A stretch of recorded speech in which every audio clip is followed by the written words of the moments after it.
Hello दोस्तों, नमस्कार। मैं हूँ साधना। स्वागत है आपका मेरे चैनल में। मैं गुरहथी का एक गीत गाने जा रही हूँ। उम्मीद करती हूँ आपको ये गीत पसंद आएगा। तो गीत पसंद आए तो प्लीज मेरे चैनल को सब्सक्राइब, वीडियो को लाइक, शेयर और कमेंट जरूर करें। दुआरा पर हंगामा मचा के तू बोला न का पैबा, दुआरा पर हंगामा मचा के तू बोला न का पैबा। ए भसुर जी मड़वा अइबा कि ना अइबा, ए भसुर जी मड़वा अइबा कि ना अइबा।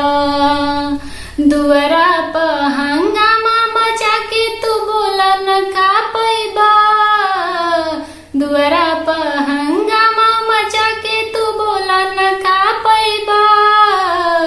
ए भसुर जी मड़वा अइबा कि ना अइबा, ए भसुर जी मड़वा अइबा कि ना अइबा। अड़वा में लेके अइला कमे तू सामनवा, पापा के हमारा हसाई दिहला ना मामा। माड़वा में लेके अइला कमे तू सामनवा, पापा के हमारा हसाई दिहला ना मामा।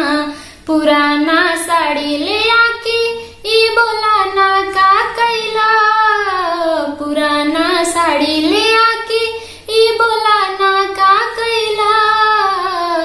ए भसुर जी चुनर चढ़ैबा कि ना अइबा, ए भसुर जी चुनर चढ़ैबा कि ना अइबा। कैले रह सोर बसुर लाइब सब सामानवा, बन ठन के आए गैला हमारा आंगनवा। कैले रह सोर भसुर लाइब सब सामानवा, बन ठन के आए गैला हमारा आंगनवा। कके करार तू सिल्क सड़िया सूती चढ़ा दिहला, कके करार तू सिल्क सड़िया सूती चढ़ा दिहला।